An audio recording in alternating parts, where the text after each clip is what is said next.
Cette vidéo est sponsorisée par Konami. Let's go les amis, la première vidéo sponsor de la chaîne, il fallait bien que ça arrive un jour.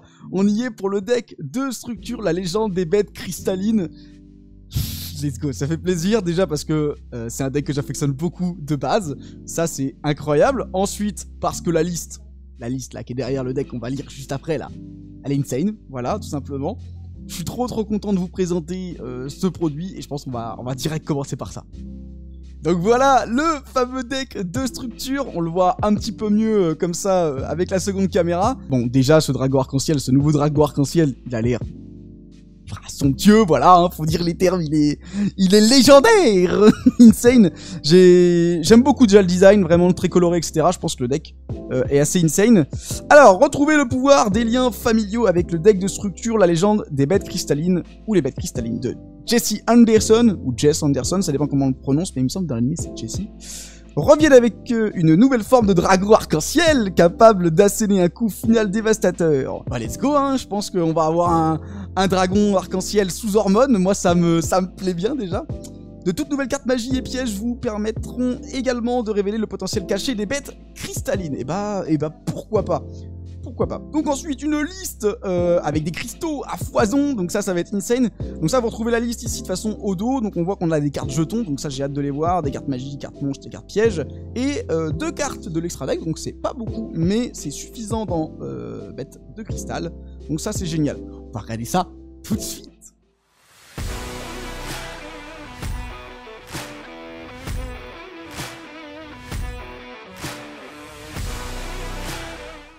Du coup les amis, comme dans tous les decks structures, on trouve déjà le deck, incroyable hein. C'est avec le dragon arc-en-ciel, regardez ça en ultra déjà, on l'a même pas encore ouvert. Ça brille déjà, let's go. Avec ensuite le tapis du coup en papier, ça c'est parfait pour débuter quand on n'a pas de tapis, c'est le top. Regardez-moi cet artwork, là, et je veux ce tapis, voilà, il faut ce tapis, c'est important. Et on commence avec El Famoso Dragon Arc-en-Ciel en ultra, du coup, mon lui fait plaisir. Moi, ça me régale. Ensuite, on a le Dragon Arc-en-Ciel surmultiplié du Cristal Ultime. Alors, donc c'est ça le fameux nom du Dragon Arc-en-Ciel sous hormones. Il est magnifique. Il est magnifique, très clairement. Et il doit s'invoquer en bannissant depuis le terrain ou le cimetière. Donc, je suis en train de lire en même temps. Hein, un monstre Cristal Ultime, donc un Dragon Arc-en-Ciel en gros dans l'idée. Et 7 monstres bêtes de cristal, donc ouais, il faut 8 matériaux pour le faire, il est un peu dur à faire, il y a peut-être une manière alternative de le faire, mais il gagne 7000 points d'attaque quand on a les 7 bêtes cristallines de nos différents bannis. Waouh, il a 11 000, il est vraiment sous stéroïdes. Ah ouais, il est trop fort. 11 000, ça régale. Et ensuite, quand il est invoqué par fusion, s'il n'a pas combattu, on peut le sacrifier et mélanger toutes les cartes du terrain dans le deck autant que possible. Et après, on invoque autant de bêtes cristallines bannies qu'on peut. Et bah ça c'est un vrai dragon arc-en-ciel. Ça fait plaisir. Moi, ça me régale, il est magnifique. Ensuite, du coup, on a la dernière carte qui était sortie, la bête cristalline dragon arc-en-ciel. Donc lui, il est à 3000, mais il s'invoque quand on attaque et il va chercher des bêtes cristallines dans le deck. Donc ça, c'est super fort. Oh, une nouvelle carte. Oh, le pont arc-en-ciel du cœur. Ah ouais, ça fait plaisir. Alors du coup, à la quoi, je vois 1, 2, 3 effets si on regarde la ponctuation. Donc durant votre main phase, vous pouvez invoquer normalement un bête cristalline en plus de votre invocation normale ou votre pause. Bah double invocation, ça fait toujours plaisir. C'est une magie continue, donc on la garde en plus. Durant votre main phase, vous pouvez détruire une carte bête cristalline que vous contrôlez dans votre main et ajouter une magie piège cristal à votre deck, de votre deck à votre main. Trop bien, let's go. Du coup, on va chercher magie piège si on détruit une carte dans sa main, donc c'est pas mal. Si un ou plusieurs monstres bêtes cristallines sont placés dans la zone magie piège, même durant la damage step, on peut cibler une carte contrôlée par l'adversaire, on renvoie cette carte, ainsi que la carte adverse à la main. Trop bien. On renvoie elle à la main et l'adversaire, et oh, j'aime bien la carte. J'aime bien. Alors je sais pas à quoi fait référence, si jamais vous avez la référence, ça ressemble à une référence dans l'animé. Mais je l'ai pas, donc elle est magnifique par contre, elle brille de 1000 feux. Donc si vous avez la référence, bah je la prends, dites-moi dans les commentaires les amis, mais elle est incroyable, Oh, le lien cristallin. Donc lui qui va récupérer du coup un bête cristalline dans le deck et en placer un direct, donc c'est partie des cartes ultra rares qu'on voulait. Regardez comme il est trop mignon, le rubis, on dirait un petit chat, trop bien. Le Supra Dragon Arc-en-Ciel qui était l'ancienne fusion qu'on avait, qu'on invoque en sacrifiant un dragon arc-en-ciel. Donc lui il fait plaisir, pareil, 4000, il remélange dans le deck, donc trop cool. Moi, pour l'instant, rien que les ultras et les super me régalent. Voilà. Ensuite, les jetons. Donc là, on a 2 jetons avec Jessie et les 7 bêtes de cristal. Donc moi, ça, j'aime bien. Je trouve ça vraiment une belle petite ref. Et avec Ruby, voilà, Jessie et Ruby, début de la légende. Ah là là, la légende des bêtes cristallines. C'est le nom du deck. C'est pas pour rien, les amis. Ah, donc ensuite, bah, les fameuses 7 bêtes de cristal. Bah oui, à la suite, bien sûr. Donc en commune, pourquoi pas. Moi, j'aime bien. Ils régalent. On les présente plus. Très clairement, c'est les GOAT. Ça, c'est important à avoir dans son deck avec les 2 meilleurs, Pégase et Escarboucle, bien sûr.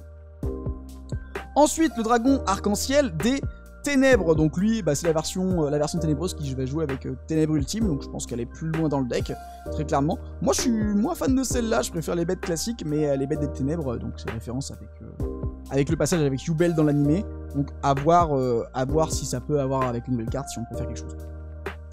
Maître du cristal, donc lui va chercher une carte cristalline, bête de cristal, etc. En se sacrifiant, donc ça c'était une bonne carte. Le garde du cristal aussi, en pendule, on la connaît, hein, c'est une carte qu'on avait déjà avant qui permet de doubler l'attaque d'origine d'un monstre bête de cristal, c'est cool. Ah, ils ont mis Amon dans le deck. Aïe aïe aïe, c'est trop bien parce qu'il s'invoque en sacrifiant 3 magies continues. Donc c'est quand même un monstre à 4000, il fait toujours plaisir, pareil pour aller chercher les trucs fous.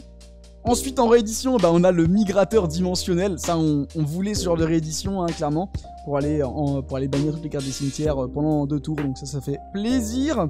Ensuite, on a un contact cancrelab, pareil, réédition fort sympathique. Ah, c'est vrai! Il y a la réédition de Floraison de Cendres! Let's go! Let's go, let's go! Ah, ça, c'est trop cool. Bon, bah, ça, c'est la carte que tout le monde attendait là-dedans. C'est vraiment, bon, une très bonne carte. Voilà, on ne la présente plus non plus. Elle en a gagné des compétitions, cette carte. Beauté fantôme et manoir hanté, let's go! Je l'avais pas, celle-là. Ça fait plaisir, donc c'est un peu comme H, c'est pareil. Mais c'est pour le cimetière et pas le deck, donc ça, c'est toujours plaisant. Ensuite... Éveil ultime du cristal. C'est une nouvelle carte. Donc ça c'est une référence à l'anime très clairement quand le dragon arc-en-ciel est réveillé au-dessus de la Duel Academy, ça je me rappelle. Révélez un monstre cristal ultime depuis votre main, puis activez un de ses effets. Si vous contrôlez un monstre cristal ultime, vous pouvez activer un ou 2 de ses effets dans l'ordre à la place, et vous n'avez pas besoin de révéler un monstre depuis votre main. Ah ouais. Bon, j'aime bien la carte, c'est une magie rapide, c'est cool. Donc les 2 effets. Soit on prend une carte point arc-en-ciel, soit une réfraction arc-en-ciel depuis le deck. On l'ajoute à la main ou on l'envoie au cimetière, ça c'est bien. Et dans l'ordre, après sinon, on invoque spécialement un monstre bête cristalline depuis notre main, deck ou cimetière, ou zone magie. Ah ouais. Bon, en vrai, de bons effets, il y a moyen à mon avis de faire des petits combos avec, il faudra réfléchir avec dessus. Ensuite, une nouvelle carte encore, l'égide du cristal. Elle a pas mal d'effets, wow, le texte est long. Hein. Ciblez un monstre bête cristalline qu'on contrôle, détruisez-la, puis invoquez spécialement un jeton bête cristalline du type, attribut, niveau et attaque défense d'origine du monstre détruit. En gros, on crée une copie, quoi, en gros. Ah ouais, puis comme il est détruit, il va dans la zone magie piège. Donc ça, c'est cool. J'aime bien. Si une ou plusieurs cartes bêtes cristallines sont placées dans votre zone magie et piège tant que cette carte est dans votre cimetière, même durant la damage step, vous pouvez bannir cette carte, invoquer spécialement un monstre bête cristalline depuis votre zone magie piège. Ah oui, donc il a 2 effets. Il place une bête de cristal dans la zone en détruisant et en créant une copie, et après il se bannit pour invoquer la bête. Donc c'est pas mal du tout, j'aime bien. Les ruines arc-en-ciel, hein, bien sûr. Le terrain a 50 000 effets. Non, il y en a 5. Une par bête de cristal dans la zone magie piège. Ça fait toujours plaisir, bien sûr. Pour arc-en-ciel, rapide, efficace, on ajoute une magie piège, cristal à la main, trop bien. Belle réédition, ça fait vraiment très plaisir, hein, vraiment. Base de cristal, ça invoque du deck son contrôle des 2 magies bêtes cristallines, enfin 2 monstres en zone magie piège, donc c'est cool.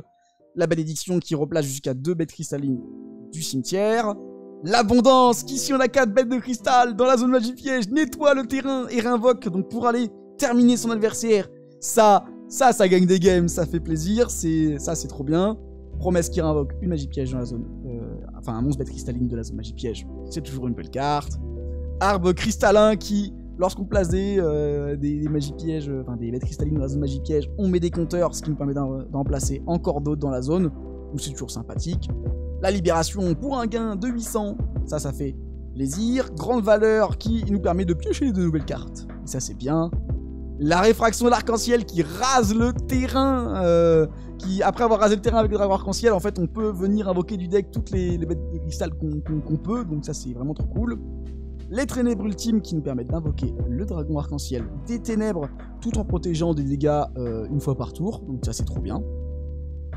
la mélodie du réveil dragon, qui a cherché 2 dragons avec plus de 3000 d'attaque et moins de 2005 de défense, donc ça c'est une carte sympa, ça va chercher en gros les dragons arc-en-ciel. Objet de sacrifice inutile, très bonne réédition, qui envoie depuis le lake au cimetière une magie piège, donc ça c'est cool. Le cyclone cosmique qui gère des magies pièges en payant 1000 points de vie, donc ça c'est bien parce que le deck a déjà un peu de mal contre les magies pièges, donc ça fait une carte de plus, ça nous fait plaisir. Aubaine du cristal, alors ça c'est une nouvelle carte, je sais pas ce qu'elle fait. Invoquez spécialement maximum 2 monstres bêtes cristallines depuis votre zone magie piège, donc 2 cartes, pas 2 monstres, parce que c'est des cartes monstres, voilà ça. Et si on le fait, on gagne des points de vie égaux à la somme de leur attaque d'origine, donc ça c'est pas mal pour gagner avec la règle du temps, ça c'est cool. Si une ou plusieurs cartes bêtes cristallines sont placées dans la zone magie piège tant que cette carte est dans le cimetière, même durant un damage step, donc c'est toujours sympathique, on peut la bannir, on dévoile la carte dessus du deck, et si t'as un monstre bête de cristal, on l'ajoute à la main, ou on l'invoque spécialement, sinon on l'envoie au cimetière. Alors ça c'est bien avec l'aigle je pense, parce qu'il remet une carte au-dessus, donc avec l'aigle ça peut être sympa, sinon je vois pas trop comment l'utiliser à part avoir de la chance, bien sûr, l'âme des cartes les amis. Ça peut être une carte sympa. Miracle du cristal, encore une nouvelle carte, il y a plein de magie piège nouvelles. Contre-piège. Ça dit que, clairement, on va aller faire du mal à l'adversaire, il pourra pas répondre. Lorsqu'une carte magie piège, ou un effet de monstre est activé, détruisez une carte bête cristalline que vous contrôlez, et si vous le faites, annulez l'activation et détruisez la carte. Ah, ouais, ça manquait dans le deck, c'est vraiment bien ça. Si une ou plusieurs cartes bêtes cristallines sont placées dans la zone magie piège tant que cette carte est dans le cimetière, on peut la bannir, on place un monstre bête cristalline depuis la main ou le deck ou cimetière dans la zone magie piège comme magie continue. Ah ouais, mais comme on a détruit une carte, genre une carte dans la zone continue, on peut en remettre une après. Let's go, je prends. Ça c'est, je le dis, trop bien. Trop bien. Encore une autre! Brillance du cristal! Ah ouais, avec le tigre et la métisse, elle est trop belle. On peut contrôler qu'un seul brillance du cristal, ok, chaque monstre bête cristalline qu'on contrôle gagne une attaque égale à la défense d'origine. Ah ouais. Il gagne de l'attaque égale à sa défense. C'est trop bien. Si un ou plusieurs bêtes cristallines sont placées dans la zone magie piège, on peut envoyer cette carte depuis la zone face recto au cimetière. Et on invoque un monstre bête cristalline depuis la main ou le cimetière, ok. Et aussi on reçoit des dommages divisés par 2 ce tour. Pourquoi pas, j'aime bien. Ensuite, la cristalline qui protège des dommages justement le reste du tour lorsqu'on a une bête de cristal qui est détruite, donc ça c'est cool aussi. De la même manière, le conclave qui, lorsqu'on a une bête de cristal, quitte le terrain, enfin qui est détruite, on peut en remettre une autre à la place et on peut renvoyer une carte dans la main de l'adversaire, donc ça c'est une bonne carte aussi. Et magie du cristal ultime qui, lorsqu'on perd une bête de cristal, on met toutes les bêtes cristallines, les 7, on les prend dans le deck, on les met tous dans le cimetière et on met une fusion directement. Et donc comme c'est une fusion cristal ultime, bah ça marche sur le nouveau, donc ça c'est trop bien. Ça c'est vraiment une des cartes aussi, bon, il y a des petits combos à mon avis à faire qui doivent être incroyables. Ensuite le contre-gemme, celui-là je crois que je sais plus vraiment ce qu'il fait, mais je crois qu'il envoie au cimetière et puis après il remet des cartes, il envoie toutes les magies pièges au cimetière et il remet des bêtes de cristal à la place. Donc ça peut servir, mais il me semble que c'est un peu risqué comme carte ça.